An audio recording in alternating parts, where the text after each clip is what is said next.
హైదరాబాద్ కేంద్రంగా దానవీర శూరకర్ణ, మద్రాస్ కేంద్రంగా కురుక్షేత్రం చిత్రాలు పోటాపోటీగా తయారవుతున్న రోజులవి.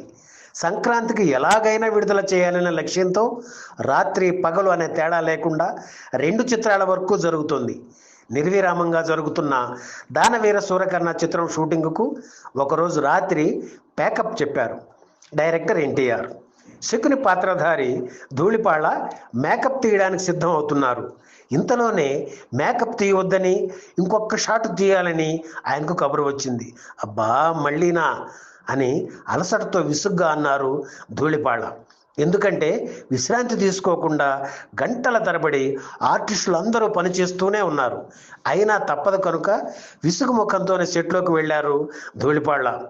ఏం ధూళిపాళ గారు, అంత అలసిపోయారా? అయితే ఇది చూడండి అంటూ కంకణాలు పెట్టే తన చేతిని చూపించారు ఎన్టీఆర్. అక్కడ చర్మం కమిలిపోయి తోలు లేచింది. సినిమాలో 3 గెటప్పుల కోసం మాటి మాటికి కంకణాలు, ఇతర ఆభరణాలు తీసి పెడుతూ ఉండటం వల్ల అలా కమిలిపోయింది. అయినా ఆ బాధని ఓర్చుకుంటూ నటించిన మొండి మనిషి నటరత్న ఎన్టీఆర్.